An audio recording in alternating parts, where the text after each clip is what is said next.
S-rated for spoilers and some language. We will spoil some, if not everything we talk about here on A-rated. In addition, on A-rated, some language will not be suitable for younger audiences. Without further ado, welcome to A-rated.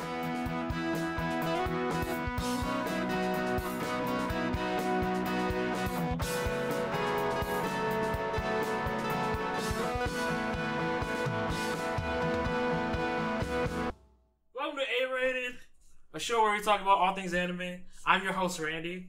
Today's show, we're going to talk about how to pick up girls in the dungeon. Did I say it right, guys? Say it right for me. Is it wrong to Okay. try to pick up girls in a dungeon? There we go. I said it completely wrong, but whatever.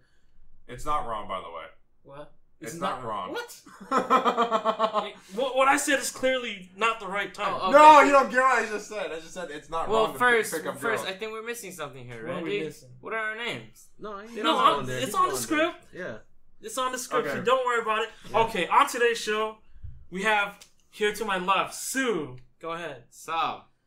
We have Nathan at the far left. Hello. And on my right, we have my co-host, Andrew. Hello, everybody. And on the far right, we got Mr. Gerber. What's up, or Garrick? Garrick-san. Alright, now, they're here to help me talk about Danmachi. All things Danmachi, all things, is it wrong to try to pick up girls in a dungeon? So, alright, let's get it started. Boom.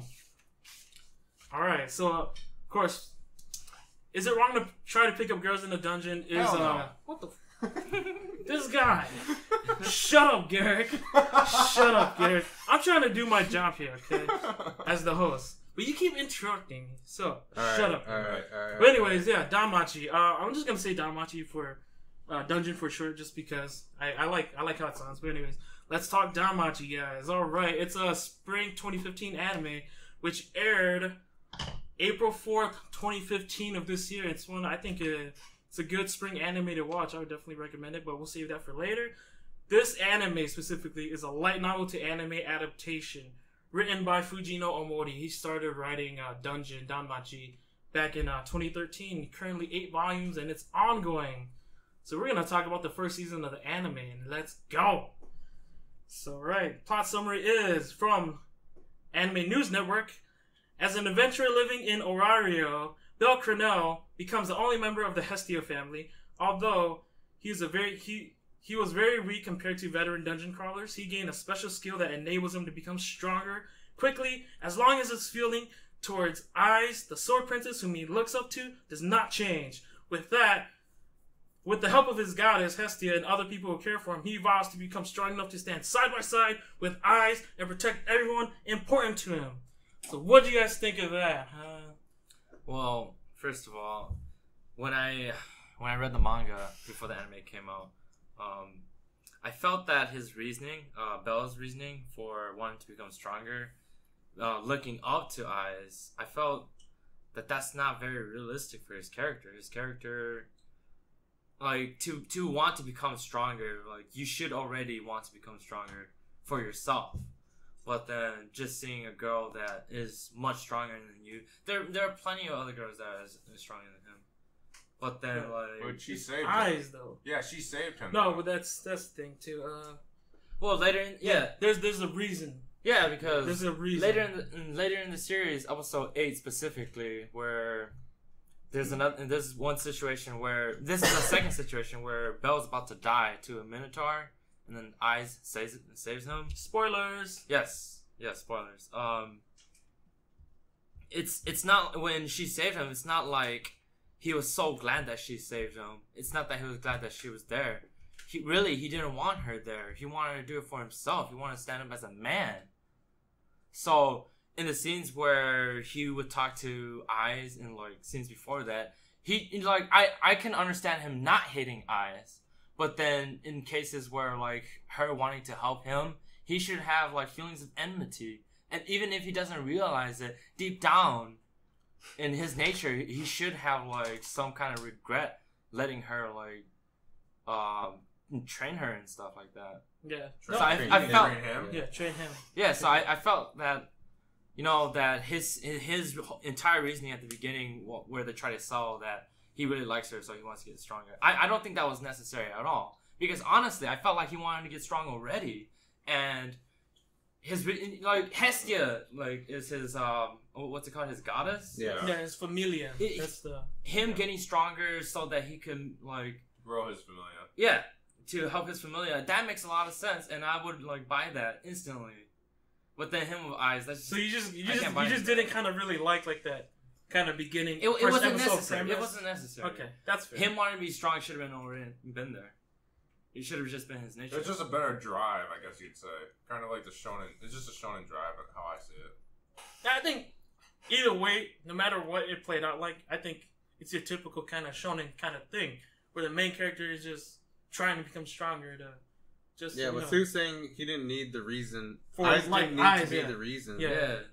I gave him a stronger reason, though. A stronger conviction is how I feel. but No. what he's saying is that particularly shouldn't have been the reason because he's already trying to do that. Yeah, his strongest reason should already want to protect others already, because like I said before, when Eyes came in front to save him from the Minotaur, he didn't want her there to save him.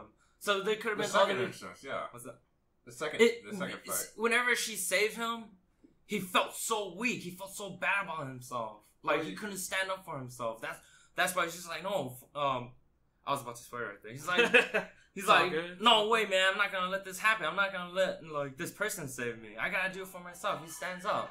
Oh, dang! Can you turn off my phone? Oh, nice. That really caught me off. That's all good. Dude, just and turn the volume down. Anyways, back to Danmachi. Lost your track of thought there. It is. It really threw me off. Okay. Nice job. I mean, with that being said, though, really, that reasoning that they threw in there was just another. It just allowed Eyes into his harem, really, because they have this really strong character. Eyes is basically the strongest character currently in the story, yeah, in the universe itself. and so she fills that that role of in his harem, where this is a really quiet, strong type in his harem, and he's got the really lolly Jugs character in his harem, and he's got other characters too. Yeah, you're definitely not gonna like the plot device that is his first skill, Realist Phrase, where it literally says in the skill that ability only works as long as his feelings stay strong. No, it's specifically his feelings for Eyes. Yeah. It wasn't like that. I thought his feelings just had to be it's specifically for Eyes. Yeah, it has to be for Yeah. Eyes. It's a passive He ability. gained that ability after he fell in love with Eyes. And that's the ability that Hestia gave him, right? No. Hestia He doesn't. gained it? Yes, he I gained thought it. Hestia gave her. No, Hestia doesn't give ability. Okay, my bad. Yeah. I must have. She just updates his contract. I thought goddesses, as long as you form a contract, every level you get one skill, right? Well, Would've I been don't know arguing about right? that, but all they do is read your abilities, and that's pretty much And it. level you up. Yeah, pretty much. yeah. Oh, Like okay. they're the person you have to talk to when you have enough points to Yeah. level up. You know? Yeah, makes sense. Speaking like Dark Souls and stuff, where you have to go talk to that Yup. the witch to go level up your skills and It's stuff. just Okay, like makes that. sense. Yeah. So I know you're not gonna like that plot device because that further enforces Eyes in that scenario. And there's a ton of other girls too, and that's the thing. But any of those girls could have been in that realist phrase or Realist something like phrase, that. Yeah, yeah. it could have been Hestia. It's my realist phrase is for Hestia. Or it could have been for Ryu Leon. We'll get to that later. I think he just liked her fighting style though, and how she killed it. It doesn't really. It doesn't matter. He's just talking about the plot. Yeah, device. just the plot itself. Yeah. But the thing is, the thing about Dungeon is that I think they do a really, really good job at showing Bell's growth throughout the whole season and him ongoing with his solo training all by himself. Because as pretty much Bell doesn't have, it's only basically him and his familia. So he's going out solo, fighting everything by himself to get stronger. So I like that they show that, it shows Bell's determination to go fight these monsters and to grow, and then I think the funniest part about it is that he doesn't even really know he's growing as much as he is, So I think that's one of the good things about it. The really weird thing is that I've experienced the beginning of Dungeon 3 times now, so I've rewatched the first 3 episodes multiple times. And now that I've finished watching it and watched it a second time, I felt like thinking back, I felt like Danmachi was so like perfectly paced. Yeah, no, like I felt like excellent. I think they didn't spend too much time on some random crap, even though they did have a ton of random crap. But then like they didn't spend too much time on each individual one. So now that I think about it, I'm just like, I mean, Danmachi. I think for especially this first season, basically, it was easier to like do the pacing just because you only had to focus on Belle. Really, this whole season was about Belle. You don't really get into a lot of the other characters that aren't a part of this familia, really, and most of basically Belle gets all the screen time. You know what I'm saying? Yeah, of course he is. Yeah, he is the main character. Yeah, the story focuses on Belle because he's the main character, like you said. It would have been nice to develop the other characters. Yeah. See, that's another flaw. I think even though it's a plus in this case because they went through so much in 13 episodes. No, but that's what I'm saying. It's easier. The pacing is a lot better because they're just kind of focusing on Belle. You know what I'm saying? Yeah. It's just easier to follow this one guy. So I think perhaps if like they changed the end point of the story for the 13 episodes, they might have been able to develop more with some of the more major characters. Yeah. No doubt about that. You want to say something? Yeah, I was gonna say, go ahead. do you have a problem with the plot device of his dagger? No, I think that's actually pretty cool. That's your dagger? Yeah, do you not like that device? Think about it, I think I wouldn't like it. Because the fact is already that he already has the Argonaut, something that's like way strong. We're not talking about that yet. No. Just listen. Argonaut is a really strong ability. It's pretty much stronger than anyone else's. His feelings for eyes that gives him super bonus stats is already stronger than most other characters. And he gets Hestian Knife, which is like a double SS or triple S weapon that's stronger than than anyone else's weapon. He gets so many pluses. Of course, I have a problem with that. The weapon is a live weapon. It grows with the character. Well, I don't care what it does. All we have to know is that the weapon is really strong. It doesn't matter what function it has. He already has so many powerful like abilities, and he gets this powerful weapon with him. And then when he beats the Minotaur, guess what? He gets a really rare item from the Minotaur because the dude trained the Minotaur to be like an S monster, and then it dropped a rare item. He gets a new weapon. Do you see that? Like, if I think about it, I don't really like the Hestian Knife, but they can do whatever they want. It doesn't really bother me, but if you make me think about it, it probably bother me. Deep side. No, I think it's cool just because it's like a bot on account. Like if you're playing an MMO, and this is like a fantasy adventure MMO type feel to it, like Sword Art, and he gets a pretty cool I don't think it's that bad because really he's the main character. He's got to have something special about him. It's just that, but they give him 3 things. they give him more than 3 things. As the story progresses, he just gets more and more stuff. Like his stats, his triple S stat or Doten like SSS. I get what you're coming from. Like who his grandfather is. Yes. That's like, true. He gets so many pluses. Yeah. Well, like the problem I have with the Hestia dagger is that it's a dagger because like he uses daggers. No, I agree. He uses daggers, but he can't kill anything with his daggers. But then as soon as he picks up a sword from any source, he kills something with it. He's busted with a sword. Yeah, what if he's busted with the sword? Because he's too strong for the sword. That's why it breaks. So like if he had the Hestia sword, he'd be like the most OP thing in the dungeon. Yeah, if you remember the last episode when he used Argonaut, he didn't use Argonaut with his dagger. He used Argonaut with the sword and blew up the sword. If he did that with the dagger, it might have blew up the dagger. I don't know for sure. Don't quote me on that. Yeah. But it might have possibly broken. Just from what we saw. But then he used the dagger as the finishing blow. But he didn't use Argonaut with the dagger. That's also one thing I was about to say. Yeah. I rewatched some of the episodes. He has never killed a monster with a sword. He has always killed them with the dagger. But like he doesn't force them to that end game with the dagger. It's always the sword that forces them to that end game. So he crits with it. It's like they constantly regen at max health with the dagger, and then he picks up the sword and boom, boom, boom, they're down to like 10%, and then he kills them with the dagger. On episode 8, when he was fighting the super strong Minotaur, the elite mob, and he's using his daggers, he like was not damaging that thing at all, even with the Hestia dagger. Like he like crippled it eventually. By using his like super OP combo technique, and like he hurt the sword arm, but then when he picked up the sword, he like wrecked it. It took him a ton of effort to even get that stabbing on the Minotaur's arm, and then when he picked up the sword, it's just like bam, Man, that dude got owned. He's like, oh man, that's so. And then he could use his magic on the Minotaurs. It definitely comes down to comfortability and what you favor. Even if you're better with the bow and arrow, if you like using swords more, you'll stick with the sword. Yeah, and it's like that. In that it's like an MMO too. It's like. Switch weapons constantly. Honestly, I think he should have been using a short sword. A short sword, not a dagger. A short sword. Yeah. Well, he's comfortable with the daggers. Is what Andrew's saying. Yeah, it's like me and Monster Hunter. How I love dual blades. I might be better with the lance or whatever, but I always go back to the dual blades. It's your comfort pick. You know what I'm saying? It's like even League of Legends. Like, exactly. If I have to play top lane, sure, I'll play top lane, but my comfort pick is always going to be ADC.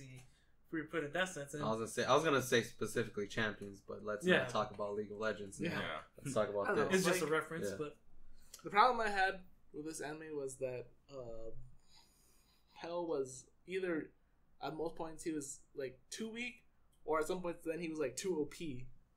Cause like he has like that super huge like switch. Like he'll be using like weapons and then like stuff, and like he won't be killing anything at all. And then all of a sudden he uses Argonaut, which is super OP in a sense, but then he just like wrecks things with Argonaut when he uses it. You know what I mean? Like it's just like it's just like that big super swinging skill. Like they basically only shown it twice. Argonaut? Yeah, they only shown Argonaut in two moments. I mean, once again, the first time when he went back into the dungeon, and then the final episode, right? Yeah. Yep. No, I believe so. Yeah. I mean, he did twice in the final episode. No. I was agreeing with you. I swear he used it twice because he did Argonaut on Fireball, and then he used Argonaut on the sword. Twice in that episode. Three Argonauts. Yeah. So like, whenever he uses Argonaut, it's like he kills something almost guaranteed. But like, and usually he's like super weak, and then there's like moments where he just like does something super freaking OP, which is like I guess kind of okay, but I just feel that like he's not like a strong or like good character like per se. He's like mostly like a weak character that does like OP things because of all his stats. You know what I mean? Yeah, I get what you're saying. Yeah. And then not only that, I've said this to you guys before, but I'll say it for the talk show. But his personality, right? Like I feel like his even though it's 2 months, but you gotta learn something in 2 months. And like just a little confidence, but then I haven't seen a change from him even when he has grown to level 2. Maybe it takes more than a couple months to change. Yeah. We just have to wait and see. If Wait there's a second yeah, season. exactly. I'm gonna quote Nathan. He's a noob. Nathan's I don't think. Nathan's not a noob. No, I'm just saying. Oh, Bell. No, he's saying Bell's a noob. No, I got what you're I quoting. said quoting Nathan. He's a noob. No, but he really is. It's like he's basically like your typical kind of character noob. But that's what I kind of like about him. No, like him being a noob though, and it has nothing to do with your personality, really. If you look at just episode 1, and then he's training, but then he doesn't really put his all into it. He just knows that he's kind of weak. He's kind of this, I don't know, kind of timid guy, right? But then when he goes into the bar, right? He goes into the bar, the dude makes fun of him. He feels so bad. He goes into the dungeon. He just has this huge change of heart. It's like, he's full on, I'm going to train. That, like, to me is like, whoa, I expect to see something change in his personality, at least. You expect to see that more. Yeah, because before he was just this timid guy that didn't put his all into it because he thought he was putting his all into it until the dude, like, made fun of him. He felt so crappy. He went in there and, like, didn't care about, like, shit, and he, like, just owned everything. So I expected something to change in his personality, but no, like making him more badass I think you're like expecting that? maybe a little bit too much. No, like, because in episode 1, they already showed that he's changing. Because when the dude, like, made fun of him, he felt so bad. He should already be changing right there and then and there. But then he comes out and nothing's changed.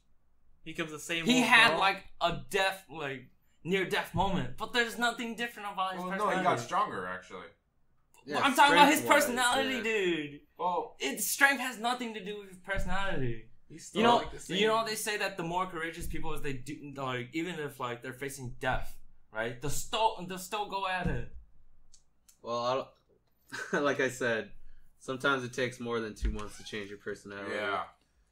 I mean, It we all know how it doesn't take one instance. Yeah, we all know how Let me some tell you something. of us are. He's no Ippo. He's no Ippo. Yeah, that's true too. No, Bell's just your kind of just like timid guy. Can't talk to the girl he likes. Yeah, And just shy. trying to just chilling in the background, getting stronger, And trying to it's catch probably- up. And then he makes those awkward, like dude, those awkward he's out. noises every He's single not time something Ippo. happens He's with the her. It's so frog. funny. It's probably something, sadly, that'll stick with him throughout the entire series. Yeah, that's actually one. That's one thing I'm really afraid of. And Sue doesn't want that. Personally, I don't really mind because I like who he is now. Now I'm also with you, Randy. Yeah, I don't just mind like either. his character. I mean, like, sure, he's like just this timid guy. It's probably never gonna change throughout the whole series, but I think that I think it's realistic. I don't think he needs to necessarily change because Personality. Yeah. because he's clearly the underdog, and then he's showing that he's up and coming with his like training and the way he's growing like he's growing super fast, and I like that because it makes him relatable, in my opinion, that he's an underdog. And like, I mean, I'm not gonna lie, we all probably felt like we were the underdog at one point, Yeah. and this is like the underdog story, but in Well- like an anime. That's just me though. No, I agree with Yeah, that. but usually when you get the underdog story, the underdog becomes top dog, like near the end of the story. You know what I mean? Yeah, but this story has more to tell, so we haven't gotten to that point yet. Yeah, it's usually like, I mean, I guess it's like one. I mean, we're technically the anime is halfway through the light novels, right? Yeah, Yeah, a so little far, bit past yeah. halfway. Yeah. So like you would expect him to be either A little different. changing Yeah. into the top dog or getting close to being a top dog at this point. I guess we'll see. Like the what, fact that he's still an underdog is like the sad part. I think that's what Sue's trying to get at. No, I think at the end of the series, though, it clearly shows that he's getting his recognition. Well, yeah. Well, he's Well, getting yeah, clearly. but not he himself. But he his himself is not personality. changing. Yeah, it's not changing. I guess I could see that. But still, I know. I like the way he is. I mean, it's not bad, but it's not amazing. I guess is what we're trying to say. I guess so. I mean, personally, I like it just the way he is. Just because, honestly, for me, coming into this, not knowing too much, for me, when I was watching it, it made him relatable when I Yeah. saw his Well, growth. Like, I can relate to an underdog too, but then like he hasn't grown at See, all. I mean, his Sue- personality too. I mean, It's like you can relate to that, but Sue can't relate to the fact that he hasn't changed. Yes. Sue himself in that if he put himself in that situation, would Well, change. I don't know. I don't Sue's think. I don't think he expecting- needs to change right now. That's the thing. Yeah, I don't think he needs to change. Personally, But that's Sue, just- would you change in those 2 months though? Honestly, Well, okay. if you were put in that situation, Uh, I mean, How Affected actually, you know, one-shot how things. long has he been in 2 months. Hestia's family? 2 months. No, I think he's been in the No. family longer than that, but he's No. been going into the tower for 2 months. No, he wasn't. No, he went into the dungeon right when he joined her.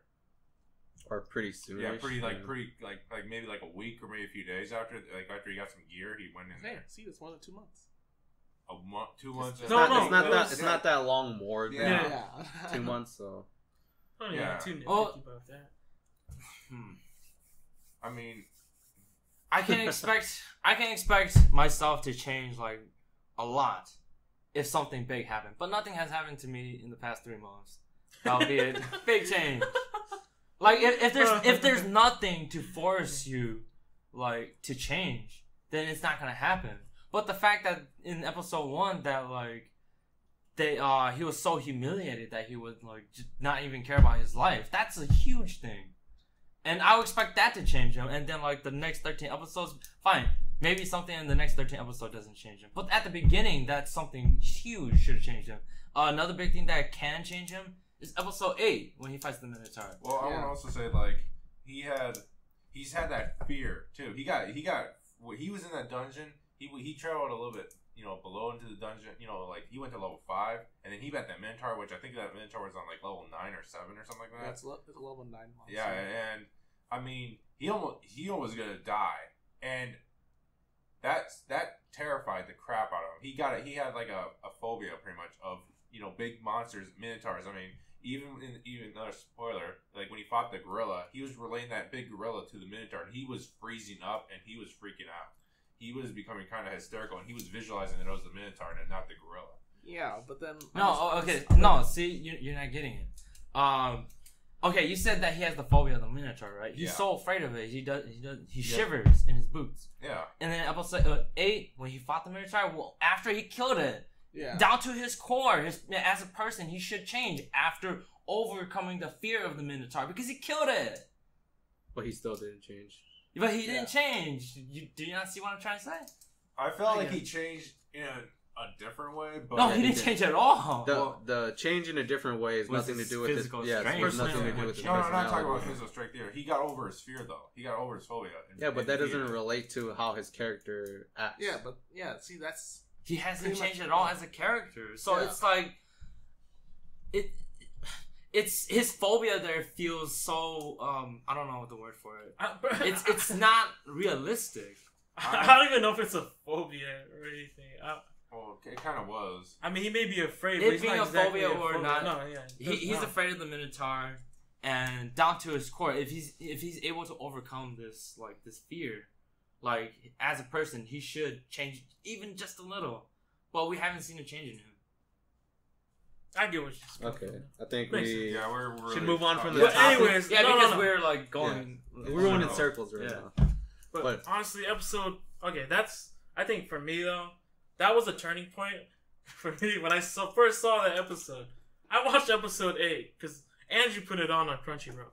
I saw that episode. I was like super impressed by it because I've never seen any of the dungeon before then. And then I saw the episode 8 and I was like, this is a really damn good episode.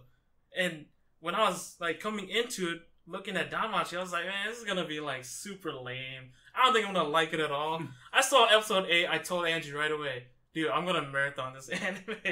And because one thing about it, I thought it was epic. The fact that he didn't want to be saved by Eyes a third time, which he said makes him kind of look pathetic. I actually like the fact that he showed that. Yeah, that's the thing. It too. was In so episode 8. realistic. I could relate to Not that. to mention, when someone better than you is doing it for you, you just feel like crap. And then when he was like, F it, no, I'm gonna fight it my own. It's like, I thought that was like one of the coolest things, and that turned me around. And I watched it, and I was like, I like Danmachi a lot. So, and the other thing is, the animation quality, is freaking amazing in this anime. I'm seriously gonna say that out of everything I watched in spring season, I think Danmachi by far has won out animation for this spring season of 2015 for me. I think it's the best animation this season. That's just me. By the way, that was debatable. Randy has not seen Fate Stay Night yet. Yeah, that's pretty good. Yeah, that's why I said for what I've seen, this is the best. It's debatable, but for just Danmachi itself, when I first saw like the cover art for Danmachi and some of the animation for it, I didn't expect too much from it. And when Andrew told me about episode 8, I was like, it was overhyped. So I went to watch it. It didn't reach the expectations, but it was definitely the best episode of Danmachi. The animation no, I'm not gonna lie. Yeah, that pretty was so crisp. solid. They had so different solid. like direction to the anime, you know, in terms of like videography. The music, oh my god. Oh yeah, the music. The music. Sue likes the music. Personally, I didn't really pay attention to the music too much, but honestly, the music like sets up the atmosphere of the anime so well. It's so. Oh man, we're actually skipping topics. Yeah, here. we are. Like, I think the animation is really good, especially combat. But the problem with that though is there isn't enough combat. Yeah, like the combat is really, really good, but there isn't enough of it. You know those scenes where he goes out there and he kills those like small mobs? Yeah. That doesn't it doesn't even feel like real combat to me. Yeah. They're not major, so they don't even matter. It's like doing chores. It's like I gotta kill these. I gotta kill 10 of these. Oh yeah, it's like they're in a dungeon, so we gotta animate this. Actually, I wonder what the crystals are used for. Currency. I know the currency, but what are they used for? Well, they use them to make like magic and stuff and potions and things. Oh, like that? It's used in construction of like other things. So it's like a metal material, pretty much like silver. It's a crafting material. Okay, that's sweet. Because I was always wondering. I was like, when I was watching it, all these mobs will just disintegrate, turn to ash, and then there's nothing left of them. And then they have these crystals, and so I'm like, and then he gets his supporter Lily to basically like go farm, go collect the the loot while he goes kill stuff, and then I'm like, what are these crystals used for? And then I was wondering how the heck would they developed in the currency exactly. They think they just get paid for bringing in these demon crystals and stuff. Yeah. And the whole thing about that is, I kind of want them to explain it a little bit more. They don't need to explain. I don't think they need to. I think knowing just that it's a material for making things is fine. Yeah. And I think it'd be great if they bring along like more things about it. Like what? Shed more light on it. Yeah. I agree with that. I think. Okay, I agree with that, but I think for now, I don't think I really need to know that just because for the fact that the whole point that they're crunching these things, at least belling them, is so they could get money for the Hestia Familia and like they're like super broke. Yeah, that's like the main reason why the dungeoners get crystals is for like the money to pay for things. Yes. Because they're not crafters or anything, and like crafters use that stuff too to like build other things. Yeah, like Wolf Crozo in episode 9. Yeah. Where he can't he can't necessarily beat these monsters, so he hires Bell, or actually joins up with Bell. They make a contract with each other to get the trade. Yeah. Like, I'll make you weapons if you let me join your party and farm with you.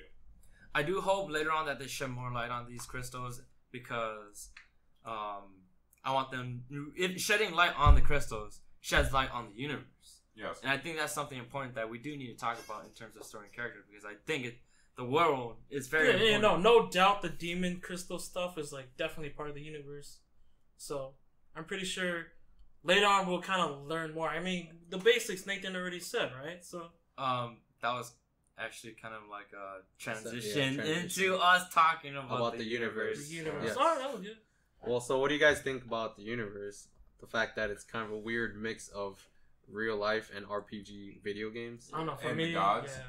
For me, mixture of the honestly, for this to be like this type of MMO adventure fantasy again in the anime, I think that kind of like trope is kind of played out in anime ever since like Sword Art Online. I do like it, but I think it's a little played out now. But the way they did it in Danmachi, I do like. I enjoy it. Let's just say that. You do? Yeah. Yeah, I just think this kind of MMORPG kind of thing in anime is like played out. Like they do it like almost every season, or I don't know, like Sword Art and stuff like that. But I don't mind it. But I'm talking about specifically for that universe. for this universe, I'm just saying. Yeah, going into a dungeon and have the Tower of the Gods, that kind of world. How do you feel about the fact that it just mixes? Like it's just kind of illogical. You know what I mean? Yeah. Let me jump in here. I know I've said this to us 8-rated group, but how I feel about it is that I feel like the numbers, the stats, the game part of it is an arbitrary plot point. Yeah.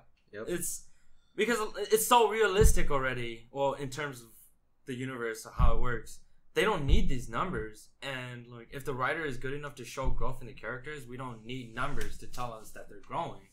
But the fact that they need to use it is just really cheap. Yeah, I think the numbers were just pretty much an easy out to show that characters were like getting really, really OP or something. Yeah, they show the strength. Because I mean, like it's a plot device. Yeah, I felt that it wasn't really needed. Like all of a sudden, it's like, oh, this skill just showed up on your back, and now you can use Firebolt.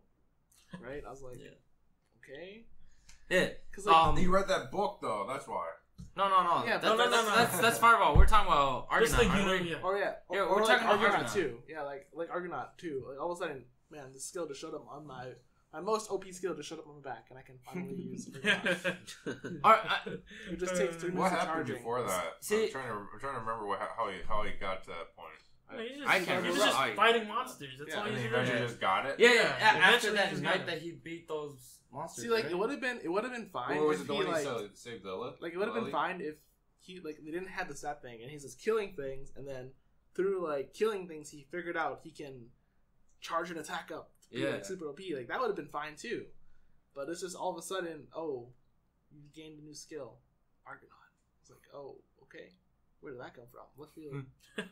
So I guess what you want is more depth on how they learn skills then. No, it's not that. I just felt that It's with the universe's rules itself. Yeah, I just felt that like the universe rules are just really random. It's really cheap how they just threw it in there. It's like, oh, you got Argonaut. It's stronger than any other. So you want more depth to the skills then? It's just like all of a sudden, here's a cheat.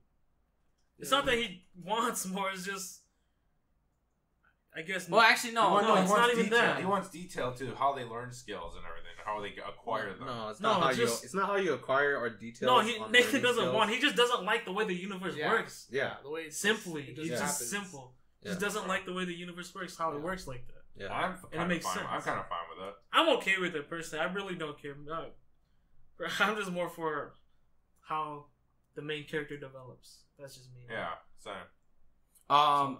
My problem with those abilities that appear on their back is that there doesn't seem to be a balance to like these abilities, because each character down to their nature, they get abilities that are that relate to them, right? So in his case, he wants to become a hero, so he gets the ability Argonaut. Other people in this universe should get abilities that are similar to them and should be like of equal level, but of different utilities. But then none of them seem to have like an ability that is as strong as his Argonaut. I went to read up some of Ice's abilities, and one of Ice's ability is basically like air jump or something like that. Air jump. It's so weak in comparison to Argonaut, because Argonaut, like, you can air jump around that Titan in the last episode all you want, you're not gonna kill it. But Argonaut, like, you know how useful a double jump is? You're crazy. Double jump is really useful. What the heck are you talking about? It has so much utility. utility, but does it have anywhere near the level like of impact? Argonaut is not just destruction, too strong. just the impact of Argonaut. Yeah, see, no, definitely not. So pretty much, he could stand at a door in front of every boss and just wait for 3 minutes, take him and then blow it up. Bam! Free XP, free gold. Instant kill. See, if like that's how strong Argonaut is. Yeah, if he's gonna get Argonaut, and Argonaut is a damaging ability that is similar to his nature, it should not do that amount of damage for its utility. If those other people can jump, they need to be able to jump at like the speed of light so that they could dodge Argonaut. Yeah, but then none of the functions are as like OP as this damage that Argonaut can do. Yeah, one thing to do like the Argonaut with the firebolt, right? And that was like a laser beam thing. So pretty much, he has like a pinpoint laser beam that can kill anything. Like you see I'm firing my laser. Yeah, like you see how strong that is compared to like a double jump. Because I mean, you can stand outside a door all you want and try to double jump, and then I don't think you're gonna kill something. Yeah, that's good. That's good. That's gonna be good for like PvE. It's good. Yeah, but the amount of damage that Argonaut does is just overwhelmingly too high. Well, and none of the other utilities are OP enough to... In the final episode, though, he used it twice, and he still didn't finish off that mob. Well, guess what? Everyone else used their ability. And didn't do anything to the Titan. You didn't kill him. Yeah, right? Like, there was the one chick who did, like, her super air... Yeah, her chanting... Her high-speed Ryu Leon did her chanting jump / attack. Yeah, and all she does, like, no damage to the Titan. All she did was she broke the thing's mouth or something. And keep in mind, Ryu Leon is level 4. Yeah. She's level 4, he's level 2. She used her ultimate ability, could not do any damage to the Titan. He's a level 2, used Argonaut, blew the shit out of that guy. This is the point where I'm just gonna say, this is your second year showing thing, where the rules don't apply to the main character, but it applies to every other character. You know what I'm saying? Yeah. It's just like that kind of thing. Which is funny. I think it's weird, but because I agree with you. I think it's a bit ridiculous. It's like this guy is like just started at level 2. Well, I wouldn't have a problem with Argonaut if like the other characters had development, and that's what I was talking to you earlier about, like other character developments. If they show some, but it's only 13 episodes, so you can't expect that much. Well, no, that's what I was saying. If they change the endpoint of the anime to allow more development with the other characters, it would have been nice. Would have been nice, but what if on their ability? Like, what if the end point was the Minotaur? Fight, that's what I was thinking, because the Minotaur episode was definitely the climax of the anime. It could have been that, yeah. So they could have, they could have ended with that episode, and then fill in those extra 4 episodes with like character development. Move that, shift it over, and then flesh out the other characters. But then, like, really, these last the 4 episodes or 5 episodes after the Minotaur. They were kind of bland, honestly. It went back to the episodes before the Minotaur. Yes. Dungeon crawling, pretty much. Dungeon crawling, yeah. Okay, so I think we're done with talking about the abilities. Let's talk about the dungeon itself, right? And the world. My problem with that is that the fact that the dungeon is just this one tower in one place, and everyone comes there to go down. It kind of shrinks the world, because they don't have to leave that city to explore. Yeah. See, but the thing about that though is that the only dungeon in the entire world. It is. It's the only dungeon. The only dungeon in the entire world. They all come to that city only to go down that tower. Oh. Well, so the city's a melting pot. We get to see other characters, but then they don't really show the culture of the other gods or other creatures. Well, that's I guess kind of like the game world RPG where there's one giant place to go to. Like the same thing with Sword Art Online. They're it's just one giant tower. No, I think thinking about it, Sword Art kind of does do it kind of better though, because I think they flesh out the floors they go on with these different towns. Well, and stuff. I don't think so. They went through 76 floors and they showed 10. Yeah. So I think they did a really poor job of it because the important ones. The fact that they had the second season of that series become ALO just took so much time away from developing the world of Sword Art Online. Yeah, wouldn't it be so cool if literally the whole time they were still in Sword Art Online? I was actually expecting that to be it, but it wasn't. I wish it was that. Yeah. But we're talking about that. Yeah, we're digressing into Sword Art Online. We're talking about Danmachi. See, I like the fact that city is a melting pot. But they don't do anything with it because they don't really show anything else. They just show 2 elf girls that is in his arm. That's basically it. And I think that's just the fault of the writer and being really linear, really small. Because a tower world is pretty. I think it's pretty standard in anime game world sense. Because you get that also in the Tower of Duraga. Yeah. Where there's a giant tower that they climb every single year. You know what I mean? Yeah. I think it's fine. It's not that bad. Yeah, I think it's fine. I think it pulls it to average. It does pull it to average. But if he had to travel to 100 different places to kill things, you're gonna get episodes of him traveling, and that's gonna kill a lot of time. And that shit's boring. You don't want to watch this guy travel somewhere. No, but then you look at digressing. Record of Lotus War, they travel, and that shit was awesome. Those are the character development. Or Arslan. Yeah, those are the character development episodes. Yeah. See, but I guess, but that's a little different, Yeah, it's a totally. It totally is because the thing about that is that they're just going down. Like you said, linear. The only thing they could do is go down into the dungeon further and further, right? So that's their only goal. It's a minus point. It's also a plus point because that way it knows, its boundaries. Clearly, it knows what it wants to be in the story. Yeah, I do understand that. It's it's kind of a necessity to have that single dungeon where if they didn't do that, and they try to write a true adventure story, they'd have a ton more problems. But just throwing this in, it solves a lot of problems, even though they get these few flaws. Personally, I don't think Sue likes it as much. No, Sue doesn't like a lot. Well, no, I enjoyed Danmachi a lot. No, I'm talking about just the dungeon aspect. Well, no, that one thing. No, it's just the execution. It always comes down to execution. With Sue, it's the execution. Always. Execution do a lot of things. For me too. Well, I don't know. You guys have anything to say about this? Or you guys are good? Well, no, I think I liked.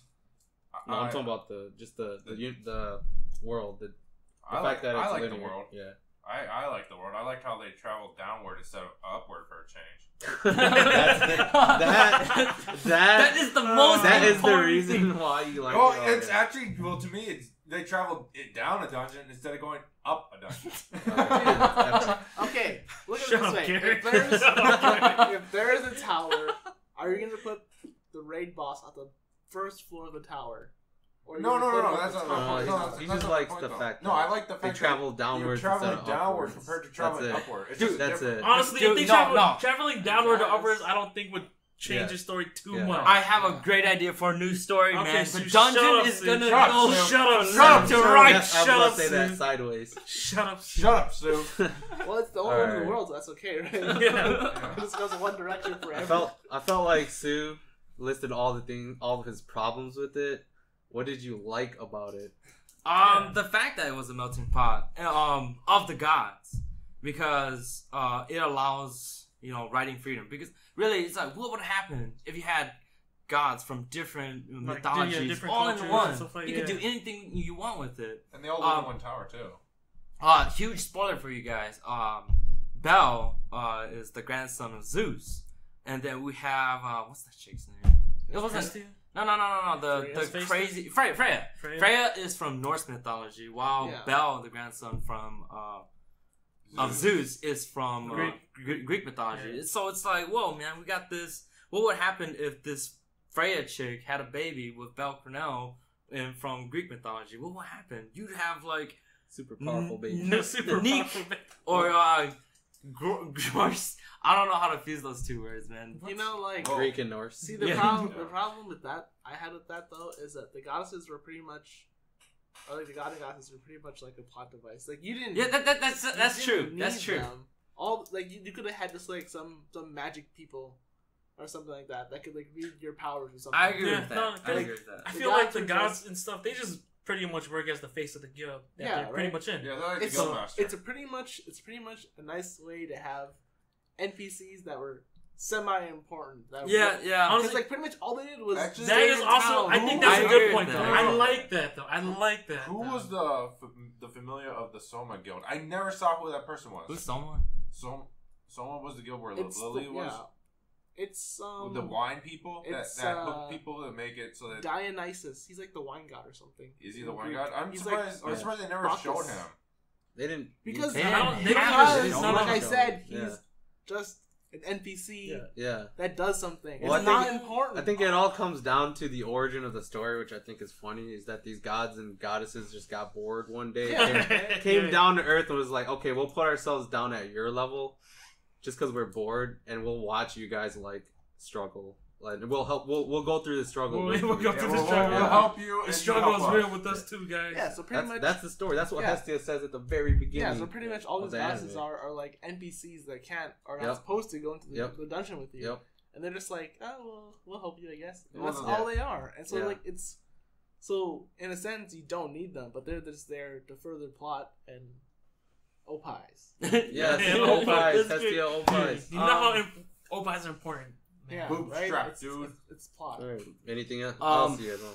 Earlier you said you don't like the fact that they got their abilities out of nowhere. Yeah. I kind of do like the fact that you get an ability down to your nature. No, see, that's okay. But no, I was. Well, that also explains how Bel gets Argonaut. I still agree with the problems that he has with it. Yeah, but I do kind of like. So then you agree that he got Argonaut because he's the grandson of Zeus. That's debatable, but still, I mean, I don't have a problem with them having like powers, unique powers. It's just the problem I have is them all of a sudden just getting unique powers like that. You know what I mean? There's like no discovery. Well. If you look at it like in MMORPG terms, when you level up, you gain ability. You don't question. Oh, no, but then you have to go to a trainer or something. You know why you get the ability though.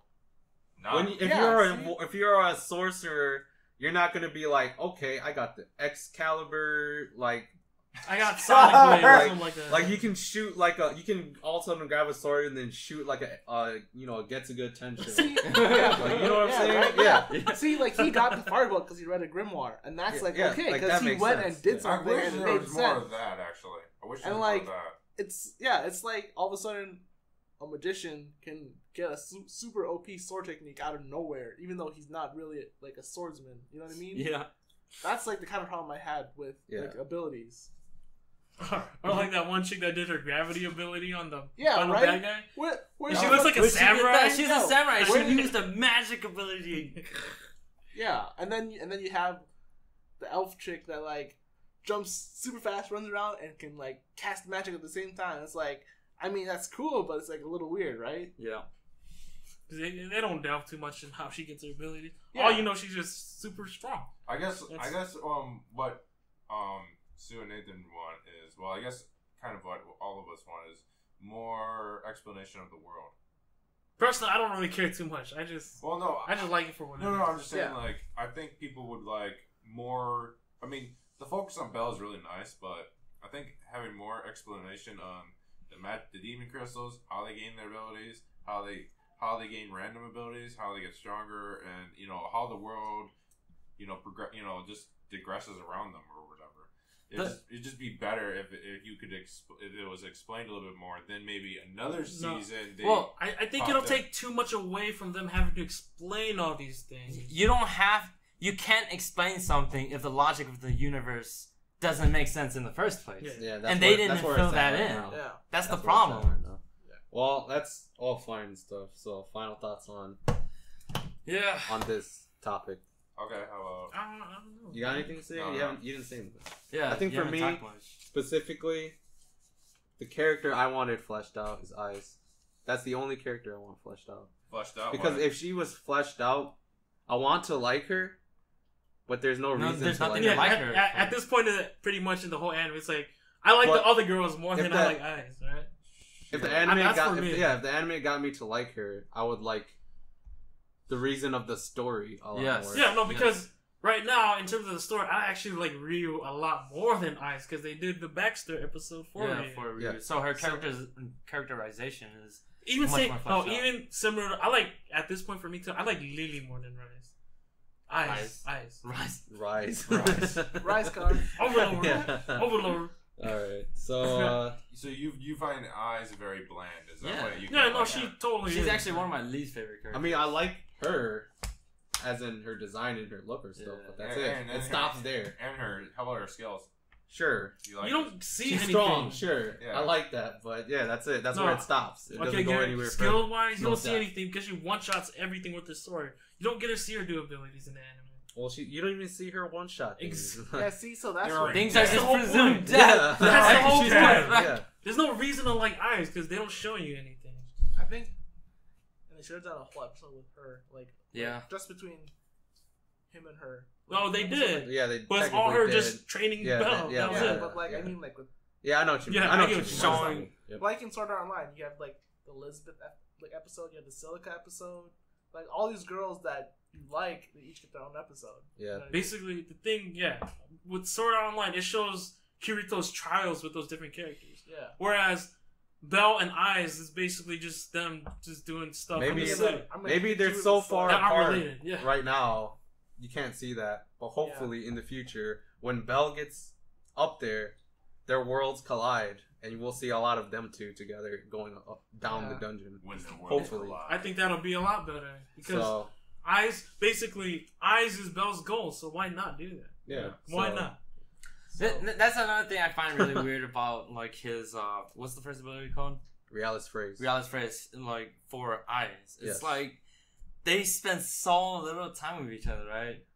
But then his like the ability that is like close to his core is related to her. Yeah, dude. He just that's why weird. Like I said, that's why I think it's fine right now, as long as in the future it's literally just all Bell and Eyes. Yeah, if they flesh it out more, you know. Yeah, alright. So like all he wants to do is explore her dungeon. what do you that's guys the last think? dungeon. That's the last floor. What do you guys that's think? That's the final floor. About the production. Like I said, we talked about this when we talked about episode 8. I think it's amazing. I like the production. It's good. I think it's episode good. 8 was amazing, but no, I think overall, honestly, when I watched it, everything was like it was smooth. Yeah, everything was smooth. It was fluid. Really? Well, when I watched it, Yeah. I've only watched it like once. I haven't watched it again. I don't know. I did too. I liked how they progressed the story. Like it seemed to work really well. Yeah, the way like the way they wrote the story, that seemed to work very well. But they could have could have been more. Some of the potholes could have been fixed and stuff like that. Yeah, they could have fixed some potholes. They could have had some more combat. But that's just no. I think for what it is, for what it was, I think it's good. Okay, I take that back. I don't think it's like fucking amazing, but it's good. Language. I think in terms of animation, this is. I went to look up J.C.Staff. I think this is their best work. I think J.C.Staff has gotten better over the past few years. Yeah, way better. I mean, if you compare it to something like Index and Railgun, which had a really stiff animation. Yep. And like sometimes it was really inconsistent when it came down to character body figure. They did it like perfect in Danmachi. Yeah, I guess you could say. Consistency is key. They have an opal lolly. Before they just had a lolly. Well, the design outside of that, that ribbon though. That ribbon physics. Yeah, the physics don't make sense in this. They needed more plot. What did you like? Got it. I liked how the fight scenes, and also I liked how smooth the animation was in Danmachi. The one thing I didn't particularly like is the last 2 episodes.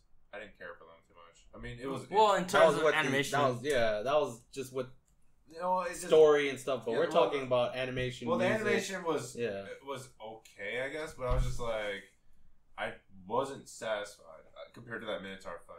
Yeah, Well, the that's Minotaur fight I think had the biggest budget. Yeah, Probably it had the did. most budget, but when they fought the giant, I was just like, what happened to the cool, smooth animation with Like the I said. Minotaur? well, And that's it that's just true. felt like it was rushed, and it was just like, here we're gonna show you how OP this thing is, and we're gonna do and it's just like, It's like I said, you need more 1v1. That's true. The problem with the Titan though really was the 3D animation. Yeah, no, I thought that was out of place. It Like- was really out of place. It felt Honestly, really- if they were to do that, they might as well just fully animated it. You know what I'm saying? It's like Well, you look better like than I always anyway. go back to Shirobako. Yeah, you just gotta see how the anime industry works. Every Yeah. episode has a different director. Episode 8 Yeah. had a whole bunch of directors, and that's why episode 8 looked that smooth and that cool. They probably pulled all of their money from the last 5 episodes into episode 8. Usually in animes, when it gets towards the end of its run, the budget is dry, Drops. and Yeah. you'll see worse animations towards the end. Yeah. Like the first episode usually has the biggest budget, Yeah, actually, because it's like, trying to hook you in. Yeah. Yeah, so they try to hook you in, and then like around the mid-season, they try to keep you Yeah. for like those views, Yeah. and then pretty much by that point, if you're watching that point and you're like they hook you really right back in, you're gonna watch the last couple episodes. And I no think it matter did a what. good job of doing that. Yeah. That's what Yeah. happened. Episode 8. So like, Yeah. so like Yeah. by the last episode, they already had you, and you're like, oh, this is the last episode, so I might as well watch Might as it. well Yep. watch it, yeah. And now So I they're would like, say, do we want more for different reasons? Sure. Yeah, But- no, we definitely Yeah. want. I would like more. I would like more of the continuation of Belle's growth and Isa's character too. yeah. So Yeah. like, And also, I want more I explanation. want more fighting so in the like, animation. if they do another season, you're gonna get because what they have like 9 right now, like 9 is eight. coming out. 8. yeah. They have 8. So yeah. far. So 9's coming out, so they have 8 so far. So they have another 4 Yeah. volumes that they can cover, and so they can probably do it like it'll probably be around the same pacing, but they could do it better. This Yep. time. Yeah, I think they can do it way better Like, because there's so much more to work with in the Yeah. second half too. also, I want to explain more on the dungeon. I want to explain. They said, oh, 30. We're on 37, but then nothing happened on 37. They're like, oh, we're just here. and we Maybe killed they a don't rain know boss. how long the dungeon goes for. Yeah, I want to Wait, know. so what floor is the Titan thing on? That floor? That was Like, 18. yeah, like He was around 18. 17. Don't worry, Garrett. 17, I think. So We will get it. Yeah, you're right. We'll 17. get it. 18 was the safe. 18 zone. was the safe yeah, zone. so that's then right. they got a ton of more floors to go through. Yeah. No, you don't need to worry about that because they still got a ton of more floors. Like we don't know how much. But I And want he- more of a explanation on those floors. I Well, just you know, don't, like I don't want them Minecraft skipped had like over. 100, so there's got to be at least 100. in Yeah. this one. Yeah. Or maybe 50 too. Dude, They'll delve There's- into it. there's no bottom there's- floor. They're just there's gonna gotta be- drop right through the when ground. this series ends, we'll find out how many Yeah. floors there Okay. are. There's got to be more than 50. Yeah. Okay, But- I have a question. What's Unless up? Sue, you have something to say. No, go ahead. Well, I was gonna say back to animation. Yeah, let me talk now. I don't think the animation dropped too much. I think the only problem about animation in the last few episodes was the Titan, and everything looked just as it has always been. Yeah, pretty much. Overall, I think this was like pretty consistent animation wise. Yeah, I feel it did have like the best personally. I mean, it looked. I think for me, like because I like the action, and I think the action was like way better than something like if you see like Kekkai Sensen, where they don't really. There's a lot of action in Kekkai Sensen too, but they don't really delve into it as much as they do in Danmachi. I feel like they hype you up with cool animations and then they trick you and then cut off the fight. Yo. Talking about Danmachi? No, I'm talking about Kekkai. Yeah, Kekkai Sensen. Yeah. But Danmachi, Yes. they flesh out everything in the battles. Like, They actually all they do fight.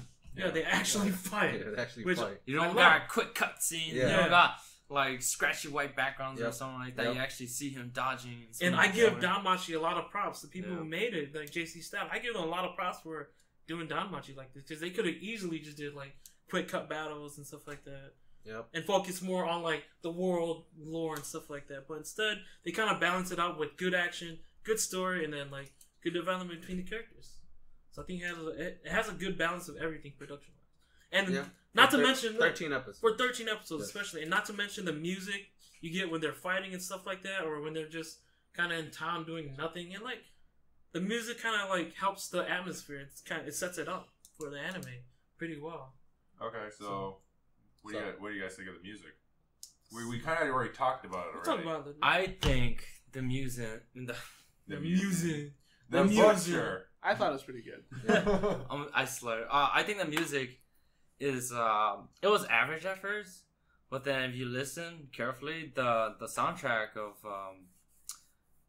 Danmachi is really diverse. It covers pretty much any emotion that you would have while watching like the series. You get a funny moment, you get a funny song. You watch a serious moment, you get a serious song. You watch a calm moment, it's got a calm song.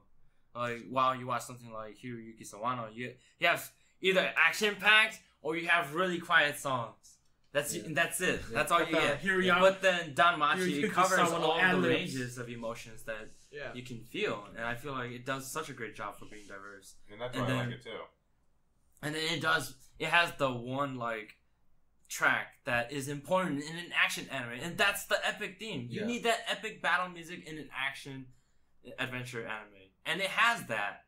And I can't believe I didn't notice that song was in there until like episode 8, and it's just, or actually I noticed it in episode 3 when he fought the gorilla. Yes. Yeah. And I felt that like the fight against the gorilla, it's like him fighting a gorilla. It sounds so lame, but then the song came on, I was just like, why does this feel so epic? Dude, were you getting goosebumps while listening to it? I wasn't getting goosebumps, but I was just like holding my chest. I was like, so you're pounding your chest like a gorilla? Sure. Lame-o. But yeah. I think it has at least an 8 out of 10 for soundtrack. Soundtrack. All right, let's talk about. Oh no, Nathan, what'd you think of it? I thought it was good. I liked it a lot. I didn't think there were any real problems with it.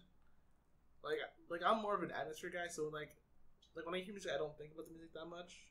And then, but that being said, that's a good thing because the music it went very well with the atmosphere. Yeah, I thought that too. For music, because as a composition for like watching a video, if you don't find any problems, it's a good thing. If you find a problem, then it's a bad thing. They don't necessarily have to have like. Not all of the tracks have to be standout tracks. Yeah. You just have to have one standout and everything has to fit. Yeah. Randy, what do you think of the music? Yeah, I totally agree with everything that's said. It helps. The thing the music does is that it basically sets up the atmosphere for what events that are happening inside the anime, whether he's fighting or whether he's just talking. Because like when they're just talking, like, you know, it sets up like kind of it helps with the dynamic of the characters, in my opinion. Not to mention the epic music helps with the dynamics of the battle that they're fighting. Even in the last episode, you know, you have that grand scale battle, just put in the epic music and voila, you just got something good going for you, you know what I'm saying? So Andrew? I like it a lot. Do I even need to say anything? Yes, you have to say something. Who was the composer in Danmachi? No, I didn't look that up. Well, we don't have to look it up. I think we can find that out later, but I think he deserves some props for making the soundtrack. How about since we're moving on. No, that's the one thing I wanted to bring up, because obviously this guy gets like typecasted for like every hero. Yeah. And you go ahead. Oh my god. I don't remember his... Yoshitsugu Matsuoka. Oh, that's him? Yeah. Oh, I thought it was Mamoru Miyano. Never mind. What the heck? What? Whoa. What? This guy doesn't know Hosei, so... Yeah, ignore. That's a big one. Cut him some slack. I don't either. Cut him some slack. Johnny Umbosh, you're the best. I know the dub one. Yoshitsugu Matsuoka really is kind of like a 50-50 with me on voicing Bell Cornell. I don't think he should have voiced Bell Cornell. I don't think he's the perfect match. But But thinking about it, like, who else could voice Bell Cornell? It's just like there's no one better than Yoshitsugu Matsuoka. But I still don't think Yoshitsugu Matsuoka is perfect. Dude, I liked it. I liked it in every awkward moment he did. You can like it, but no, I liked it. Perfect. It fit Bell like crazy because that awkward like high pitched like noise or whatever they done. I'm just like every awkward. Shut up, Garrett. No, that was one noise. No, see, if you think about it. No, like every awkward moment that happens to me always does that. More. Huh? I should have said poi more. Poi. Okay. Think about it this way, right? The light novel, it was translated from light novel to anime, right? or manga to anime, but then really the anime was based off of The light No, novel. it's novel. light novel to anime. Yeah, so it's Manga. They're farther in the anime it's than the light anime novel manga. to anime, right? Yeah. And Yeah. there's no translation of images to Bella Cornell's character. So it was really Yoshitsugu Matsuoka's splash on the character for Belle Cornell. But that's not Belle Cornell. That kind of fit. If it's that's what I'm saying. It's I think- not the perfect fit for Belle. But no one can do Belle as well as In this Yoshitsugu case, Matsuoka. in this case, Bell Seiyu fits fine for this anime. Yeah. You just have to say that. I mean, Yeah. Well, the composer he found it. He found it. is KG Inai or Inai. What is he KG. doing? That sounds familiar. Dude, he doesn't do that much. And the funny thing Well, he is, did Batum. he did it for something that Sue hates, or like he didn't like this one specific scene, Night of the Area or Area no Kishi. Remember how you didn't like the music in there? How it didn't Oh no, but that I swear that was down to the sound director though. fit. That's My true. problem with Aria no Kishi was that They like didn't use the right track sound for the was- right. Yeah, moment. yeah, because when they splashed the music in, it was like the wrong moment, and then the music was too blaring, like it's too loud with the Yeah, voice. yeah, that's. I So understand what you're saying. they were fighting each other when you Yeah, were yeah. No, watching that's the scene. I think And there were no that's like the folly balance. sounds. The balance. There were no folly sounds in Aria no Kishi, so it was so weird to watch it because really it was moving images, voice. So there was like no atmosphere. So, to the anime. so it wasn't really the sound composer's fault. It's more of the production. Yeah. wasn't it? But Yeah, but that's I'm what still he's saying. surprised That's what though he just that the said. composer Exactly. did Yeah, it I'm for Aria no surprised too. Kishi. I'm surprised too. He doesn't do much. There's only like 5 anime. on Well, in this the- case, He did a really good job. his music was used or maybe the to the best of or maybe the his- sound Now director.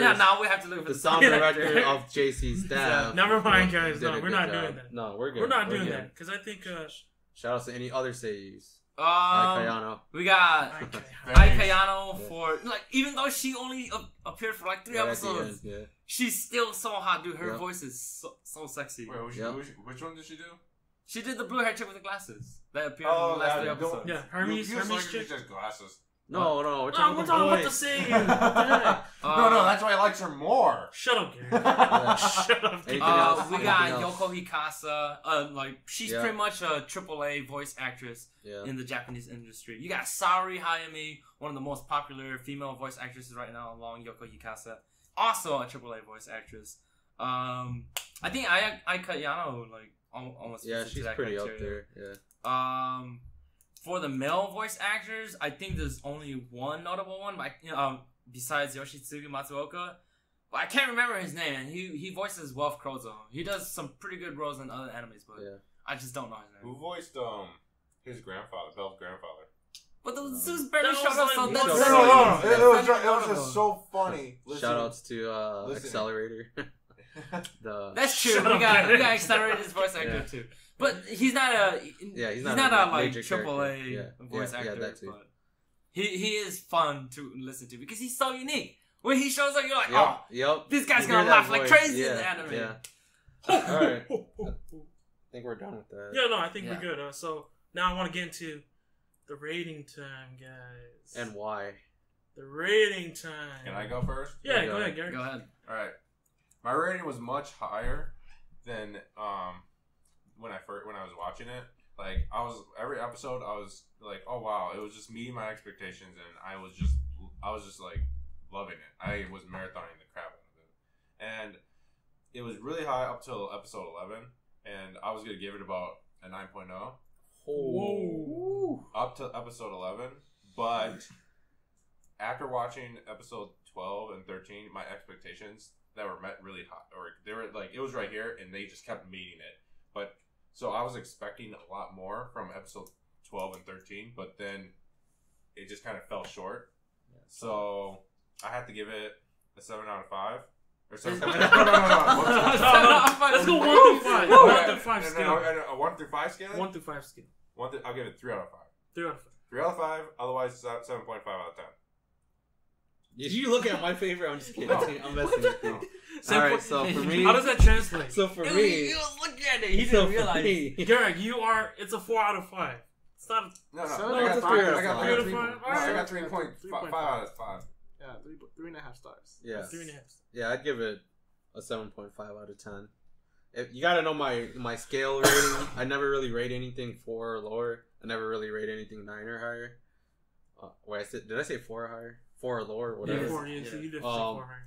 So if we did out of 5, 3 out of 5. It's really solid. It's enjoyable. When I first went into it, I had low expectations because I read the manga. It felt like an anime that would just be my guilty pleasure, but it exceeded that. Usually my guilty pleasures would score like a 6 out of 10 or a 2 out of 5. So let's just put it that way. And that's it. It was solid. It was fun to watch. It exceeded my expectations. Alright, no. For me, honestly, I went in this anime with nothing. Like, I did not give a crap about it. So my expectations were like 0. I didn't care for it at all until I saw episode 8, and that really impressed me. And after I got done watching it, I'm actually gonna give it like basically like the My Anime List rating, which is like what, somewhere high 8s or something like that. Yeah. But I'm gonna give this like a 4 out of 5 for me. This is, for what I've seen so far out of every spring anime that I've watched so far, I think this is the best one I've seen. That's just me. I like it. The action's solid. The story was really nice. The way it progressed and like the pacing of it was great. And despite the fact that they didn't flesh out a lot of the characters, I still like the characters because a lot of them are very unique. And that's like one of the cool things about it. The universe is okay. Personally, I just think this kind of universe is like played out. But yeah, that's just me. But it's still good nonetheless, you know. 4 out of 5 for me. When I first saw this anime, well, technically manga, I saw so many problems with the first chapter. I threw this, like, I dropped it. I thought it was a pretty shitty manga anime. But I'm kind of in the same boat as Andrew. It went over my expectations. It was more enjoyable than I thought it was. It had like better composition than I thought it was gonna be. And for me, for characters, I'm kind of a shallow guy. Like, they don't have to have too much to them. You don't have to have too much to a character. As long as they look nice, I think they're good characters. Same here. You admitted it twice. Because really, a story, like, it doesn't end until they say it ends. And even when they say it ends, they can still do more stuff. Okay, so like, I want to say this to you now. Shut up, Sue. What the heck? He wants you to wrap it up, get to the point. Sure. Yes, go. Shut up, Sue. 3 out of 10. Go. 3 out of 10. What, 3 out of 10? What? 3 out of 10. Yeah. You said 3 out of 10. 3 out of 5. No, 3 out of 5. He said 3 out of 12, I heard. 3 out 3 of out 5. of 10. Okay, All right. go ahead. For me, I'm gonna give it 4 out of 5 because it was really good. But I also had my issues with it. But the issues weren't major, except for the powers one. As in, they weren't like. They weren't like breaking through. Yeah, they weren't. So it didn't affect the story. We're kind of nitpicking at it. Yeah, right. Yeah. But, So other than that, the powers, not the powers, but the problems I had weren't bad enough to make it lose more stars. Yeah. So I'd give it a 4 out of 5. A solid watch. That's good. Man, that's pretty good. So probably average between all of us is like a 3.5 out of 5. I would say. Yeah. So it's a good watch. We want more. I want more. Definitely. I want more. Too. Yeah. Because I like it. Definitely want more. I want to know how Zeus's grandson is going to progress. You know, now that it's kind of like known out there a little bit. Just to a few people. Yeah, but I think that is a good mindset to go in with hopes for season 2. Yeah. All right, so. Well, there's one thing that we should talk about. This anime is called "Is It Wrong to Try to Pick Up Girls in a Dungeon?" Oh, so I think it is proper for us to talk about our best girl. Best girl. My God. Best girl. We'll start with this guy. All right, go. Nathan, go ahead. I would have to go with Ryu Leon. Ryu Leon. Yeah. Okay. I would have to go with her because out of all the characters that were shown, she's like, I think one of the strongest females. So, and I agree with you. I'm next because I like Ryu Leon as well. I think she's the best girl. No, why would we go into I like Ryu Leon too. All 3 of these I like guys. Ryu Leon too. Ryu Leon. And you just cut me off, bro. Man, skip Just you, man. shut Cut me off. Ryu Leon is shut best them girl so in this anime. You guys can go You got anything to add to that, Sue? Yeah. Yeah. Okay. See, Ryu Leon is Keep it quick. basically the strongest female they show with characterization. Yes. See, Aiz is the strongest female, Yes. but she didn't get characterization. Yes. But Ryu got it. Yep. And that's what makes her so awesome. Plus, Alright, she's cool. voiced by Cool. sorry, Jaime. Well, I have to say that she's only a half step ahead of Hestia because Opie Lollies are OP.